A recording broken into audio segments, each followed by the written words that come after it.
So one thing about Daniel, for those of you who don't know, is he was very Zillow heavy, and he was paying for Zillow every month and getting a good amount of leads from Zillow.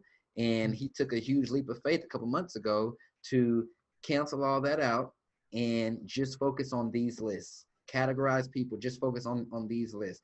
And as you all heard, now what he's starting to see is, six referrals come through from that, which is awesome. One big focus, even with referrals or any type of leads that we like to do, is we want to automatically classify those leads as either a B, or C lead. Okay, and I'll go through those classifications right quick. So an A lead fits three of these qualities. Okay, they were referred with value. Okay, so someone referred that person over to you. They said Holly is a phenomenal real estate agent. You just have to give her a call. She's going to take great care of you. Okay, they were referred with value from someone. The next thing about them is they are willing and able to do a real estate transaction. Okay, so they have a job or they have money. They're in a position, they may own a home that they're able to sell, so they are ready and they are able to complete a real estate transaction. And the third thing is they are willing to follow your process. Okay, so you're not getting pushback on when it's time to get pre-approved. You're not getting pushback on meeting for a buyer's consultation. You're not getting pushback on you going to their home for a listing presentation. This is the true definition of an A lead. Okay, they fit all three of those qualities. Now, a B lead is someone who is missing one of those. Okay, so missing just one of those. And then a C lead is someone who is missing two or more of those. So what our focus needs to be is really trying to get those A leads in. Okay, and a lot of times we see more A leads from referrals. All right, when someone is passing you a referral, not only are they wanting to help this person on the other end, but they're kind of vouching for that person who they're referring you. Even that conversation goes differently. Hey, this is a friend of mine's. I already told them X, Y, and Z about you. They're waiting for your call. They are excited. They're like, think about if you got that call, how that would make you feel. You would probably drop everything to call up this referral because they are that good. Versus that C lead you get that maybe comes in through Zillow or a random place on Facebook that inquired about one of your properties, and you've called them 8 times and they're not answering. You've texted them. Then next your phone number's blocked, but you spent all this time trying to get in front of this person, or you might have spoke to them, then next they've canceled the appointment, or they've just went ghost, or once you start talking about the money, then they don't want to do anything else. So just really think about and evaluate the leads that you are getting, and know that we want to focus on those areas and those people that can give us more of that A business. And it does take a little while. It takes a little while because essentially what we're doing is we're training that person on the other side. Okay, we are training. When we call our past clients, when we call our referral partners, when we call our VIPs, we're essentially training them to send us business. With everything that we do in our marketing plan, with the letter of the heart, with the gifts, with the events that matter, with the classes, everything that we do is essentially training someone to be in business with you. We're creating a marketing team out there of people subconsciously. Okay, and that's what we want, because what that'll do is that'll slow down, and it'll be cheaper for you to market your business. Like, if at the end of the day that all you have to do is sit for an hour or 2 hours and make phone calls to people who you already know, like, and trust, people who are already in your corner, versus trying to be on 10 different sales calls with all these companies that are kind of trying to sell you leads and guarantee you leads. You don't know if it's going to work or not. Then you spend all that money and the leads are crap. Like, that's not the business that we want to build, because it's so exhausting and it's discouraging. You get mad at the end of the day once you put all that money into it.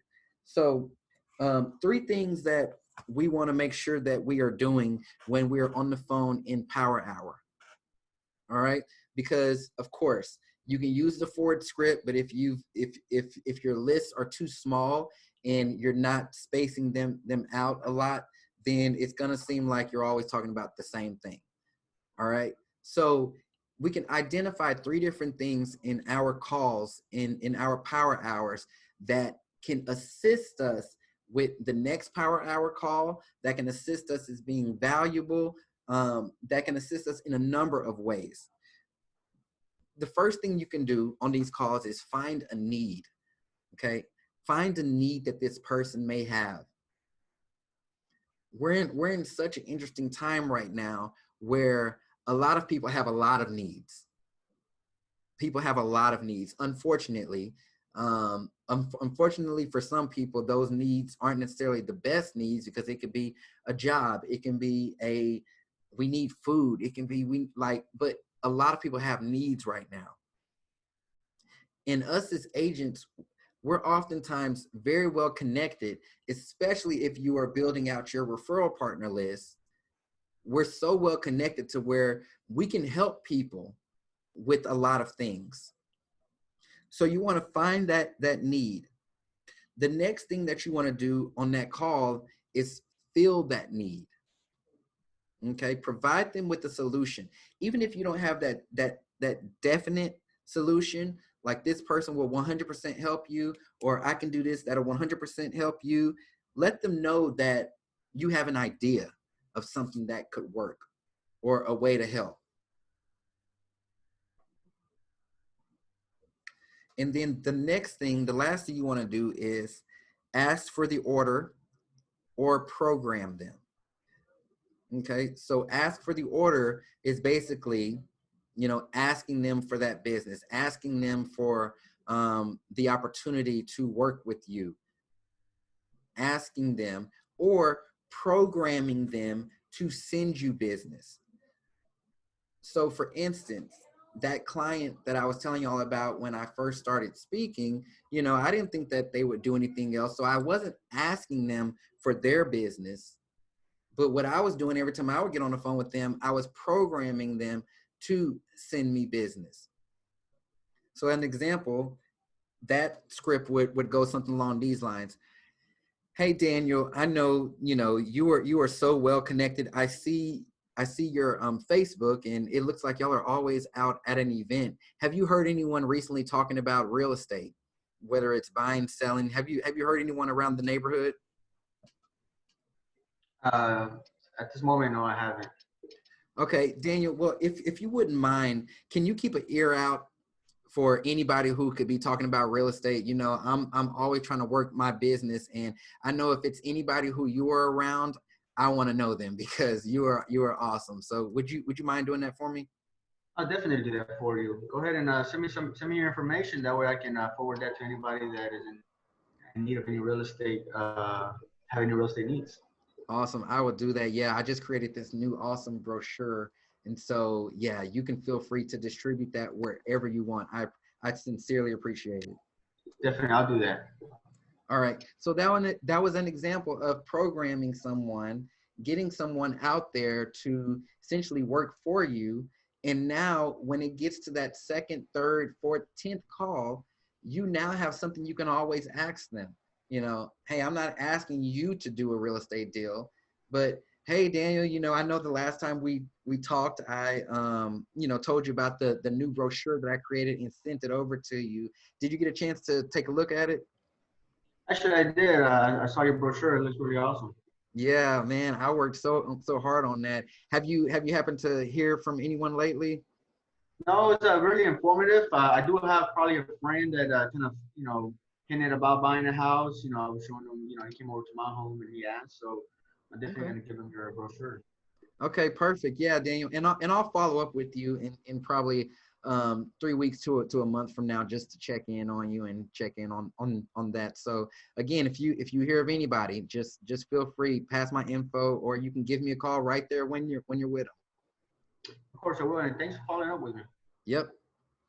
All right. So that was an example of that follow-up call. You're still programming them. You're still letting them know, keep that ear out there. What's going to happen is the same thing that happens when someone buys a new car. You know, then you start seeing that car everywhere. When you start programming people, next thing you know, they're going to start hearing about real estate everywhere. You know, and the fact that they have your marketing materials, the fact that they're in your corner now, that light bulb is going to go off every time. And then they know that you're going to be calling back to follow up about this. And it's non-intimidating. You know, I'm not forcing you, but it's just a casual conversation. All right. So does that make sense for everyone? Mm-hmm. All right, let's talk about finding the need. And an easy way to identify this, to find the need, is by starting out with that Ford script.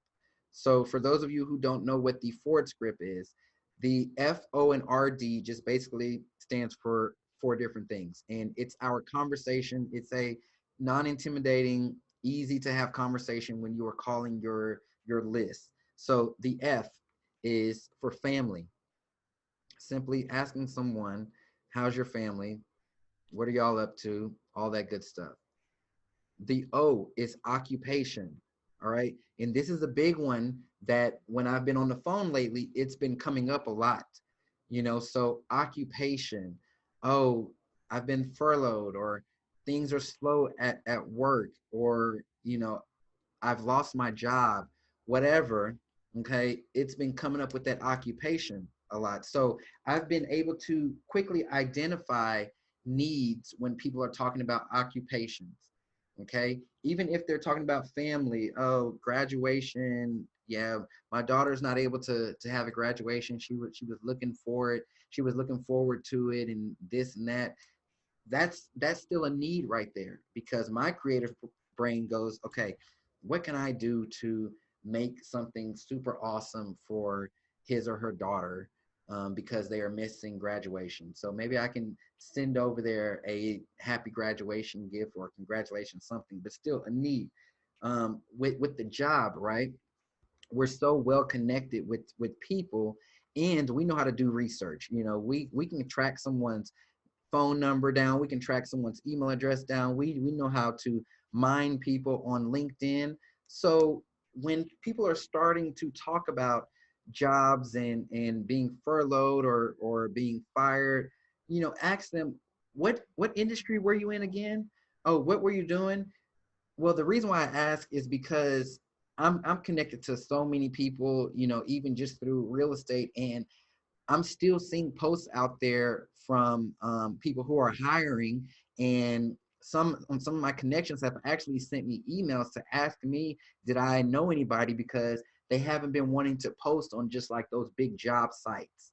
So what I can do is I can take a look around for you to see if anything pops out that, you know, could fit your field. Would that be helpful?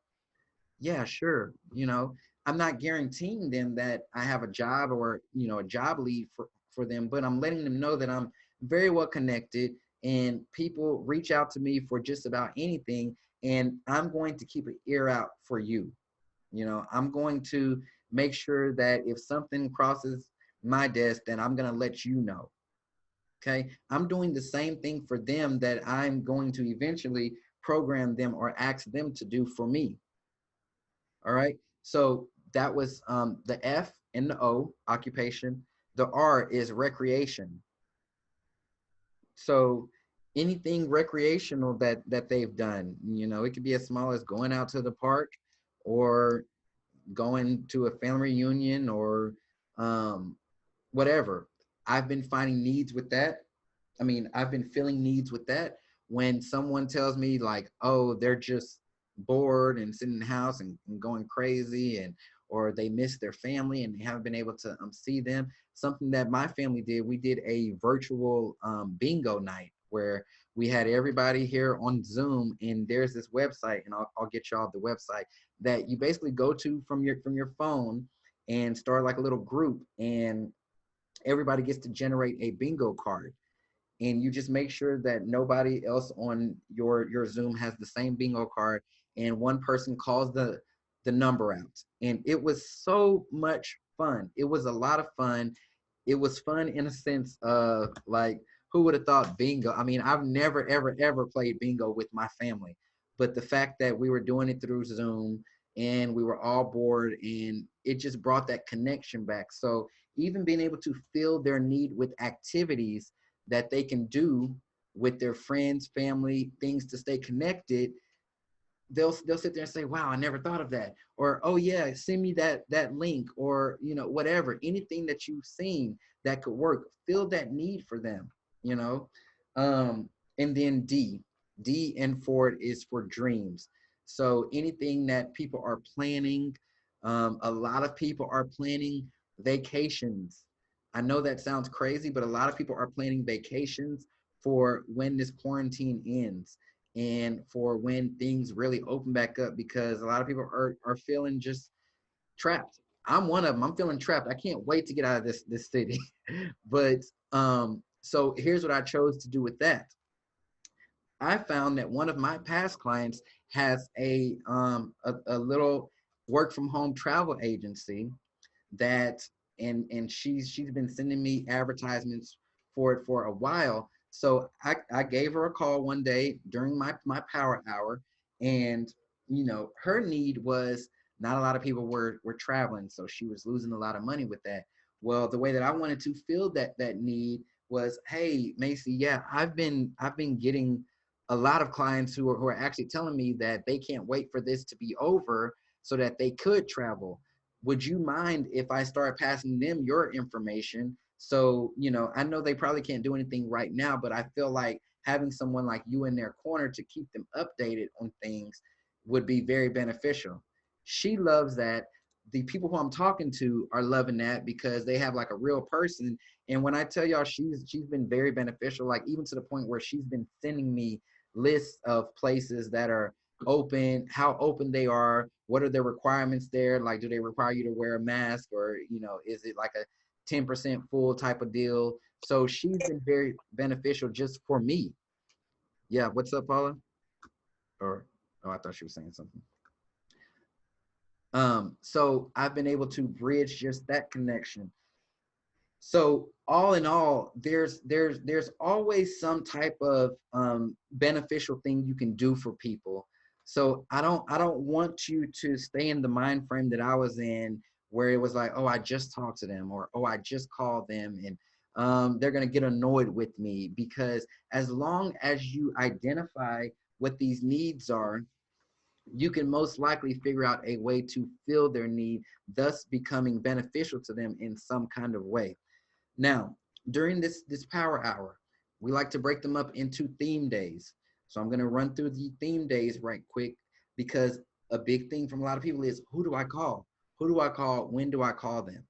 And the theme days really helped me out because I wasn't calling the same people every day. I was able to cycle through my list like once a month. So I was only actually calling people once a month, but it was keeping my power hour full. So Monday are my VIPs. Your goal for this VIP list is to get it to 50. You want to have 50 people on this list. The goal is to get it to 50. It won't happen overnight. I mean, mine started with like 5, and then it went up to like 15, and then it lingered around 20 to 25 for a little while. But the big goal for the VIPs is to get that list to 50. And watch for these indicators. Watch if somebody's sharing a post of yours consistently. Watch if they send you a referral, if they're calling to check on you. That's a VIP. If somebody calls you and drops somebody else's name, says that, yeah, I talked to your friend such and such, I met them at a bar and they were telling me all these great things about you, and they said that I have to meet you. Okay, now this person just became a VIP. All right, so that's Monday.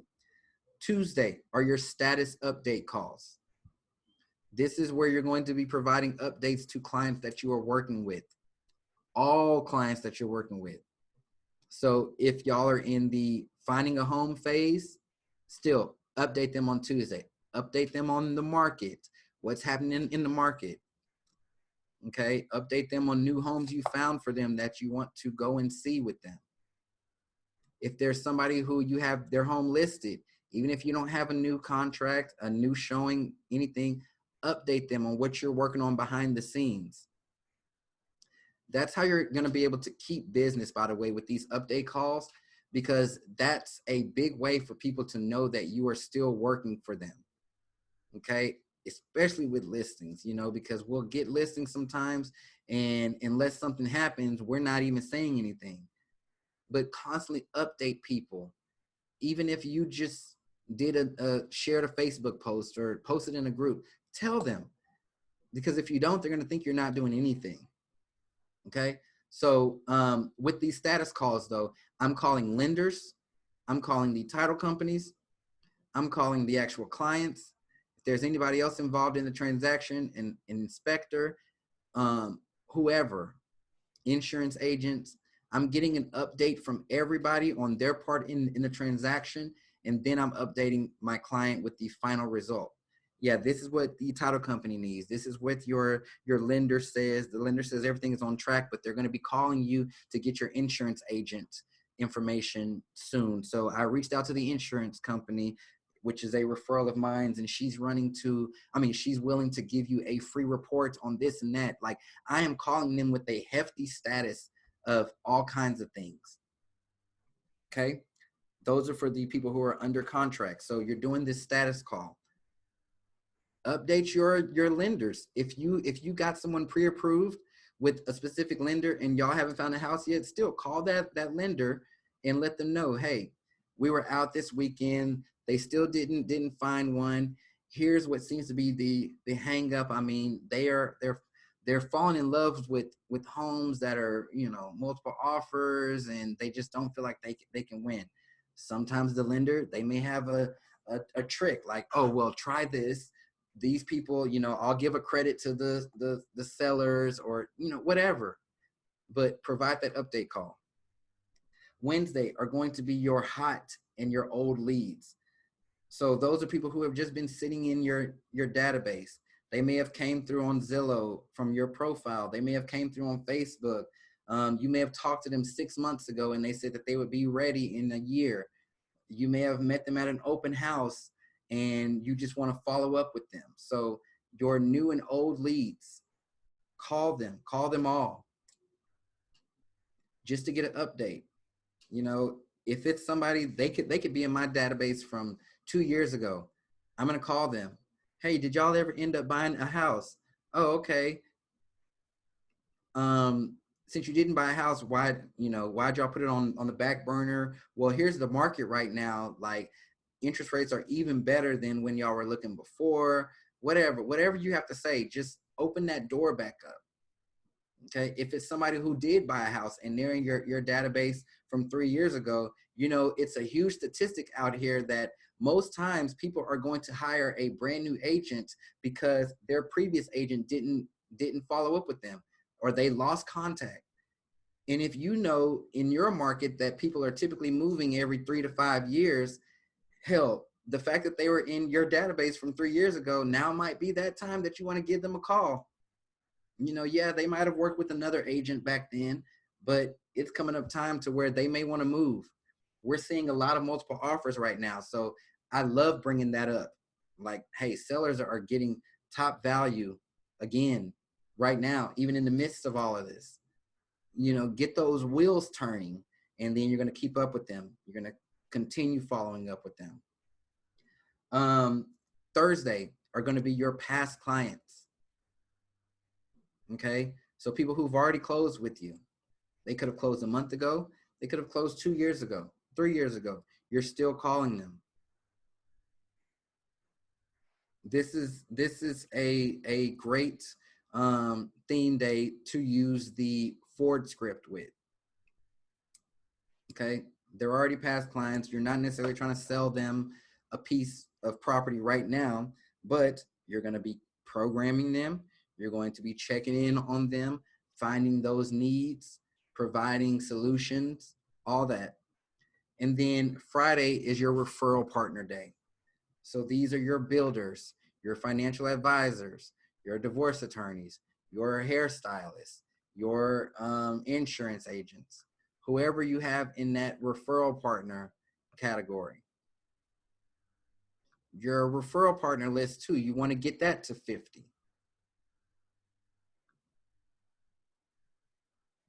You want to have goals with these lists as far as how many people that you have on them, because if you do these activities that we preach in Power Unit and you do them consistently during that power hour every day, just imagine if all of your referral partners sent you one deal a year, which is the only requirement that I have of them.